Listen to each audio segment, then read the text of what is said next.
Hello friends, November 26 daily current affairs with GS points. So మనం యాక్చువల్గా ఈ economic survey class చేయాల్సి ఉండే పొద్దున, బట్ అది క్లాసు 2 hours పైగా తీసుకుంటుంది కాబట్టి సో కరెంట్ అఫైర్స్ క్లాస్ చేస్తున్నాం. Economic survey social sector very famous, paper 3 section 3 కిందికి వస్తుంది. అది ఈవినింగ్ పూట డిస్కస్ చేద్దాం. సో నవంబర్ 26 చూస్తే వెరీ ఫేమస్ సంవిధాన్ దివాస్ అని చెప్పేసి జరుపుకుంటాం. 2017 నుంచి ఈ ఇయర్ మనం గుర్తుపెట్టుకోవాలి. రాజ్యాంగం అమల్లోకి వచ్చింది కాబట్టి అందరికీ తెలుసు. సో మనకి ఈరోజు పేపర్లో వస్తే మంచి ఆర్టికల్స్ ఇవ్వడం జరిగింది రాజ్యాంగం మీద. ఒకసారి చూసుకోండి, పాలిటీ పాయింట్ ఆఫ్ వ్యూలో మీకు బాగా పనికొస్తుంది. నవంబర్ 26న మనకి నేషనల్ మిల్క్ డే అని చెప్పేసి జరుపుకుంటాం. వర్గీస్ కురియన్ బర్త్డే కాబట్టి. సో ఇది థీమ్ అయితే ఏం లేవండి. అయితే ఈ నేషనల్ మిల్క్ డే సందర్భంగా మనకు ఎకనామిక్ పాయింట్ ఆఫ్ వ్యూలో very famous basic animal husbandry report వచ్చింది. అంటే సో ఇండియాలో ఈ మిల్క్ కావచ్చు, లేకుంటే ఎగ్ ప్రొడక్షన్ కావచ్చు, మీట్ కావచ్చు, లేకుంటే ఉన్ని కావచ్చు, దీనిలో మనకి రిపోర్ట్ ఇస్తారన్నట్టు. సో రిపోర్ట్ మనం కంపల్సరీ గుర్తుపెట్టుకోవాలి. ఎకనామిక్ పాయింట్ ఆఫ్ వ్యూలో వెరీ ఫేమస్, వ్యవసాయము అనుబంధ రంగాల కిందికి వస్తుంది. సో మనం ఫస్ట్ చూస్తే మిల్క్ ప్రొడక్షన్ లోపల ఈ రిపోర్ట్ మొత్తము 23rd and 24 అండి. ఈ ఇయర్ గాను రిపోర్ట్ ఇవ్వడం జరిగింది. సో మిల్క్ ప్రొడక్షన్ విషయంలో మొత్తం మీద 239.30 మిలియన్ టన్స్ ఉత్పత్తి అయింది. ఇది ప్రపంచంలో పాల ఉత్పత్తి లోపల ఇండియాను మరొకసారి అగ్రస్థానంలో నిలబెట్టింది. సో ఫస్ట్ అని చెప్పేసి గుర్తుపెట్టుకోవాలి. మొన్న గ్రూప్ 3 ప్రశ్న అండి. కొన్ని క్వశ్చన్స్ అయితే చాలా ఈజీగా వచ్చినాయి. నెక్స్ట్ ఇది గతంతో పోలిస్తే 3.78% గ్రోతింగ్ ఉన్నది. గత 10 yearsతో కంపేర్ చేస్తే 5.62 అని చెప్పేసి గ్రోతింగ్ ఉంది. సో ఈ గ్రోతింగ్ మనకు కొన్నిసార్లు అవసరం ఉంటుంది. కనీసం లాస్ట్ ఇయర్తో పోలిస్తామని చెప్పేసి గుర్తుపెట్టుకోవాలి. టీజీపీఎస్ గ్రూప్ 2 వాళ్ళకి పెద్దగా అవసరం లేదు, ఎగ్జామ్ మరీ 15 రోజుల్లో ఉంది కాబట్టి ఈ రిపోర్ట్ మనకి ఇవ్వకపోవచ్చు. టాప్ స్టేట్స్ ఏంటి? సో ఉత్తరప్రదేశ్ ఉన్నది, రాజస్థాన్, మధ్యప్రదేశ్, గుజరాత్ అండ్ మహారాష్ట్ర. టాప్ 5 అనేది గుర్తుపెట్టుకోవాలి. కొన్నిసార్లు ఏమవుతుందంటే ఇటీవల రిపోర్ట్ ప్రకారము పాల ఉత్పత్తిలో అవరోహణ క్రమంలో అమర్చమని చెప్పేసి వాళ్ళు ఈ ఫస్ట్ నుంచి ఇవ్వకుండా రాజస్థాన్ నుంచి ఇవ్వచ్చు. సో అట్లా ప్రశ్నలు వస్తున్నాయి కాబట్టి ఒకసారి టాప్ 5 అని చెప్పి చదవండి. టాప్ 3 బాగా గుర్తుపెట్టుకోండి. అయితే లాస్ట్ ఇయర్తో పోలిస్తే ఈ ఇయర్లో హైయెస్ట్ యాన్యువల్ గ్రోత్ రేట్ అని చెప్పేసి ఏజీఆర్ అని చెప్పేసి ఉంది కదా. సో యాన్యువల్ గ్రోత్ రేట్ మనకి చూస్తే west Bengal, Jharkhand, Chhattisgarh first 3 places గుర్తుపెట్టుకోవాలి. ఓవరాల్గా వేరు, లాస్ట్ 1 yearతో పోలిస్తే ఈ ఇయర్లో వేరు అని చెప్పేసి చూసుకోవాలి. ఎగ్ ప్రొడక్షన్ విషయంలో చూస్తే మొత్తం మీద లాస్ట్ ఇయర్ మన కోళ్ళు 142.777 బిలియన్ ఎగ్స్ పెట్టినాయి. సో ఇది ప్రపంచంలో చూస్తే 2వ ప్లేస్ మనకి. పాల ఉత్పత్తిలో ఫస్ట్ ప్లేస్ అయితే ఎగ్స్ ఉత్పత్తిలో 2 అని చెప్పేసి గుర్తుపెట్టుకోవాలి. సో టాప్ స్టేట్స్ ఏంటి? ఏపీ అండి. సో ఏపీ వాళ్ళు బాగా గుర్తుపెట్టుకోండి. 17.85% కోళ్ళు ఏపీ వాళ్ళ కోళ్ళే. సో తమిళనాడు, తెలంగాణ కూడా తక్కువేం తినలేదు. సో 12.88 అని చెప్పేసి ఎగ్స్ పెట్టింది. So 4th west Bengal, 5th వచ్చేసి కర్ణాటక అని చెప్పేసి ఉంది. సో మన తెలంగాణ 3 ఉంది కాబట్టి ఈ ఫస్ట్ 3 గుర్తుపెట్టుకోవాలి కంపల్సరీ. తెలంగాణ వాళ్ళైతే హైయెస్ట్ యాన్యువల్ గ్రోత్ రేట్ గతంతో పోలిస్తే ఈ ఇయర్లో ఎక్కువ గుడ్లు పెట్టింది. So Ladakh, Manipur and UP అని చెప్పేసి పిలుస్తాం. టోటల్ మీట్ ప్రొడక్షన్ మాంస ఉత్పత్తి లోపల 10.25 మిలియన్ టన్స్ ఉత్పత్తి అయింది. So first place West Bengal, second UP, third Maharashtra, so 4th Telangana, 5th AP అండి. సో తెలంగాణ, ఏపీ 4 and 5 కాబట్టి టాప్ 5 గుర్తుపెట్టుకోవాలి. ఎక్కడ టాప్ 5 అవసరం, ఎక్కడ టాప్ 3 అవసరం అని చెప్పేసి మనకి ప్రీవియస్ పేపర్స్ చూస్తే అర్థమవుతుంది. కాబట్టి సో తెలంగాణ 4thలో ఉంది కాబట్టి టాప్ 5 కంపల్సరీ గుర్తుపెట్టుకోవాల్సిందే. లాస్ట్ ఇయర్తో కంపేర్ చేస్తే ఈ ఇయర్లో ఎక్కువ గ్రోతింగ్ వచ్చేసి Assam, Uttarakhand and Chhattisgarh. Next wool production, ఉన్ని ఉత్పత్తి చూస్తే 33.69 మిలియన్ కేజీ అయితే ఉత్పత్తి అయింది. సో టాప్ స్టేట్స్ వచ్చేసి రాజస్థాన్ అండి. మన జమ్మూ కాశ్మీర్ అని చెప్పేసి తప్పు అనుకోవద్దు. So Rajasthan, second Jammu Kashmir, third వచ్చేసి Gujarat. Next annual growth rate చూస్తే సో పంజాబ్, తమిళనాడు, గుజరాత్. సో ఇది మనకి వెరీ ఫేమస్ రిపోర్ట్ అండి. వ్యవసాయము అనుబంధ రంగాల కిందకి వస్తుంది. మీ సిలబస్లో ఆ పాఠం ఉంటే ఎగ్జామ్ దృష్ట్యా ఇది వెరీ ఫేమస్ రిపోర్ట్ అయిపోతుంది. నెక్స్ట్ పాలిటీ చూస్తే ఈ సెక్యులర్ సోషలిస్ట్ పదాలు రాజ్యాంగ ప్రవేశికలు మనము చేర్చుకున్నాం కదా, రాజ్యాంగ సవరణ చేసి దీన్ని సుప్రీంకోర్టులో సవాల్ చేస్తారు ఒక 3. సో 3 కేసులను కలిపి విచారించింది. సో ఆ 3 కేసుల పేరు గుర్తుపెట్టుకోవాలి. ఈ 2 పదాలని సుప్రీంకోర్టు సమర్థించింది. మనం డిస్కస్ చేసినాం ఒకసారి బోర్డు మీద, మళ్ళీ ఇక్కడ అవసరం లేదు. సో సెక్యులర్ అనేది రాజ్యాంగ ప్రవేశికలో అంతకుముందే ఉంది, పరోక్షంగా ఉంది, ప్రాథమిక హక్కుల్లో మీకు కనిపిస్తుంది. సోషలిస్ట్ అనే రాజ్యాంగ ప్రవేశికలో ఉన్నది అంతకుముందే, చేర్చకముందే మనకి డిపిఎస్లో కూడా కనిపిస్తుంది. సో మనం డిస్కస్ చేసినాము, ఒకసారి మీరు ఆన్సర్ చేయండి. ఈ సెక్యులర్ సోషలిస్ట్ పదాలు అనేవి రాజ్యాంగ ప్రవేశంలో చేర్చకముందు ఉన్నాయా, ఉంటే ఏ పదాల రూపంలో ఉన్నాయని చెప్పేసి మీరు కామెంట్ చేయండి.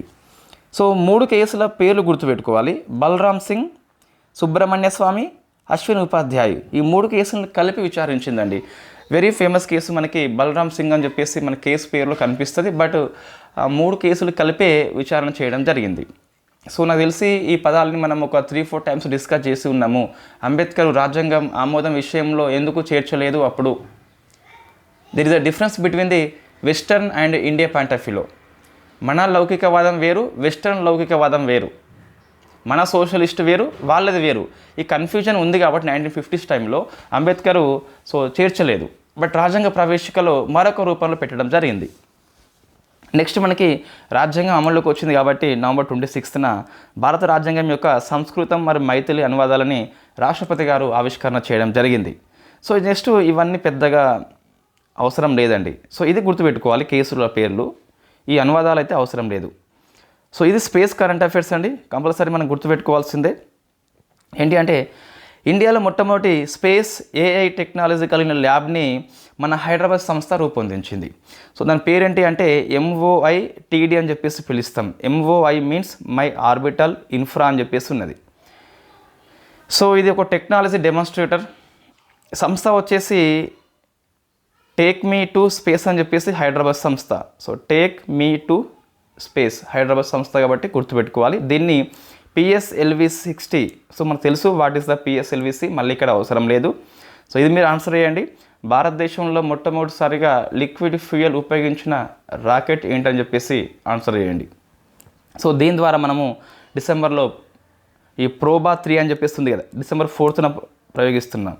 ఈ ప్రోబా 3 అనే మిషన్ ద్వారా మనం దీన్ని పంపిస్తున్నాము. So first space AI lab అని చెప్పేసి గుర్తుపెట్టుకోవాలి. MOITD అని చెప్పేసి పిలుస్తాం. టేక్ మీ టు స్పేస్ అని చెప్పేసి హైదరాబాద్ సంస్థ దీన్ని రూపొందించింది. PSLV-60 ద్వారా పంపుతున్నారు. December 4th మనం మరింత వివరంగా డిస్కస్ చేయవచ్చు సమాచారం వచ్చిన తర్వాత. డిఫెన్స్ అండి, ఇది కూడా ఉత్త ఆర్టికలే, సో స్కిప్ చేయవచ్చు. సరెక్స్ 24 స్కిప్ చేయొచ్చు అంటే మనకి TGPS Group 2 అనేది ఇంకా అయిపోయినట్టే, దానికి కరెంట్ అఫైర్స్ అవసరం లేదు.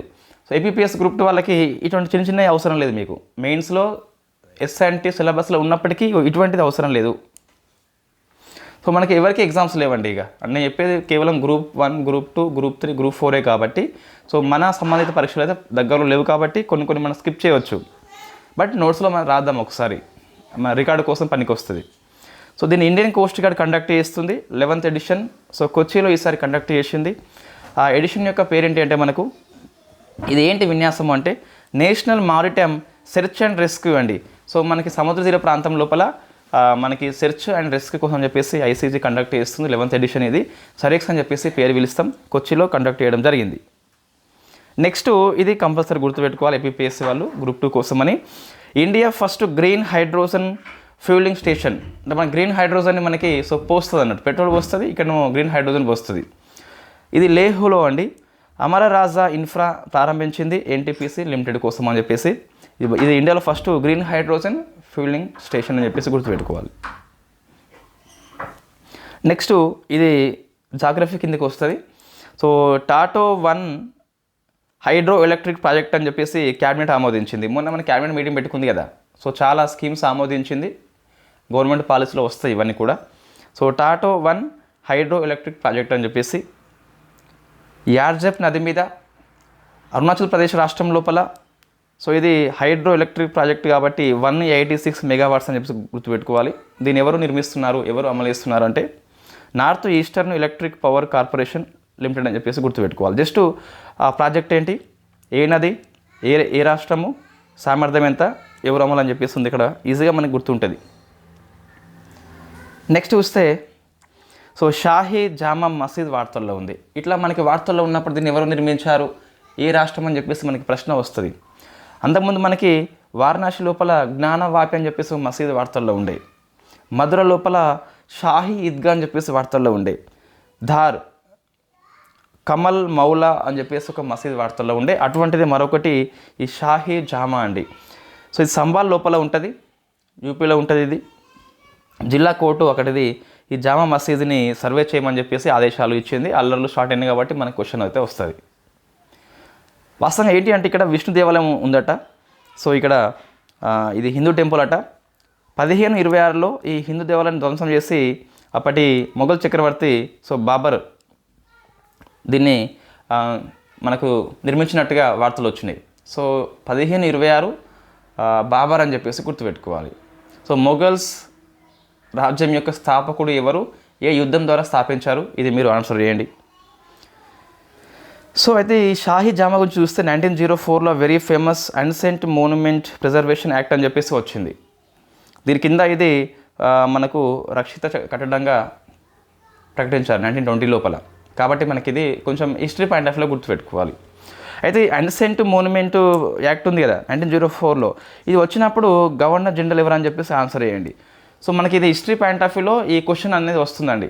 ఇది ఒక ట్రెండ్. మనకి కొన్ని చట్టాలు ఉంటాయి, ఆ చట్టాలు చేసినప్పుడు ఫేమస్ గవర్నర్స్ ఎవరని చెప్పేసి ప్రశ్న వస్తుంది. కాబట్టి ఇది మీరు ఆన్సర్ చేయండి. వెరీ వెరీ ఫేమస్ క్వశ్చన్ ఇది.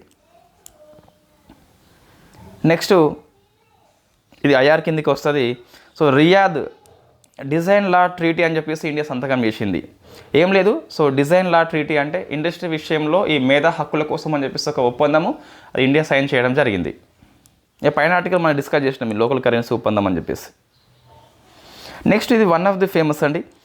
UN resolution on crimes against humanity అని చెప్పేసి యూఎన్ఓ యొక్క జనరల్ అసెంబ్లీ ఆమోదించింది. సో 98 దేశాలు సపోర్ట్ చేసినాయండి. ఏంటి అంటే సో క్రైమ్ అగెనిస్ట్ హ్యూమనిటీ ఇది ఆల్రెడీ మనకి ఇంటర్నేషనల్ క్రిమినల్ కోర్ట్ అని చెప్పేసి సో దీని విచారణ పరిధి కిందికి వస్తుంది. అయితే కొన్ని దేశాలు ఈ రష్యా లాంటి దేశాలు ఐసీసీని ఆమోదించలేదు. కాబట్టి ఆ దేశాల్లో మనకి ఈ హ్యూమానిటీకి అగెనిస్టే క్రైమ్ జరిగినప్పుడు విచారణ చేసే అధికారం ఐసీసీకి లేదు. కాబట్టి సో ఎవరైతే ఐసీసీ పరిధిలోకి రారో అటువంటి దేశాల మీద విచారణ కోసం అని చెప్పేసి ఇది ఆమోదించింది. కాబట్టి గుర్తుపెట్టుకోవాలి. రీసెంట్ చూస్తే ఇజ్రాయెల్ వర్సెస్ హమాస్ కావచ్చు, లెబనాన్ కావచ్చు, సిరియా కావచ్చు, రష్యా వర్సెస్ ఉక్రెయిన్ కావచ్చు, ఇవన్నీ మనకు జియో పాలిటిక్స్ నేపథ్యం లోపల ఈ హ్యూమానిటీకి చాలా అగెనిస్ట్గా క్రైమ్స్ జరుగుతున్నాయి. ఐసీసీ పరిధిలో కొన్ని కంట్రీస్ లేవు, విచారణ నుంచి తప్పించుకుంటున్నాయి. కాబట్టి అవి తప్పించుకోకుండా ఈ యూఎన్ఓ అని చెప్పేసి ఇటువంటి ఆమోదించింది. కాబట్టి వెరీ ఫేమస్. సో ఈ నెంబర్ గుర్తుపెట్టుకోవాలి, 98 కంట్రీస్. ఇప్పటి నుంచి ఏంటి అంటే క్రైమ్స్ అగెనిస్ట్ హ్యూమానిటీ అనేది ఎవరి పరిధి అంటే ఐసీసీ పరిధి. సో ఫస్ట్ అండి ఇదైతే దీంట్లో రానప్పుడు మాత్రమే యూఎన్ఓ యొక్క జనరల్ అసెంబ్లీ విచారణ చేస్తుందట. సో నెక్స్ట్ చూస్తే ఇది గవర్నమెంట్ స్కీమ్స్ అంటే ఇవన్నీ మొన్న మనకు క్యాబినెట్ ఆమోదించింది, చాలా స్కీమ్స్ ఆమోదించింది. అందులో మనకి 3 డిస్కస్ చేద్దాం. One nation one subscription. ఇక్కడ ఏం లేదు, ఇంటర్నేషనల్ లెవెల్లో కొన్ని ఫేమస్ జర్నల్స్ ఉంటాయి. అంటే మనకి వాళ్ళు సైన్స్ విషయంలో కొన్ని వ్యాసాలు రాస్తారన్నట్టు, వాటిని యాక్సెస్ చేయాలంటే చాలా ఇబ్బంది అవుతుంది. కాబట్టి సో పాఠశాల స్థాయిలో టైర్ 2, టైర్ 3 నగరాల్లో ఉన్న విద్యార్థులు కావచ్చు, ఫ్యాకల్టీ కావచ్చు, లేదా పరిశోధకులు కావచ్చు, వాళ్ళకి యాక్సెస్ చేయడానికి ఒక్కటే ఉంటుంది మొత్తం సబ్స్క్రిప్షన్. ఒకరే తీసుకుంటే అందరూ చేయవచ్చు కదా. సో అటువంటిది మనకి దేశం మొత్తంలో ఒకటే ఉంటుందండి.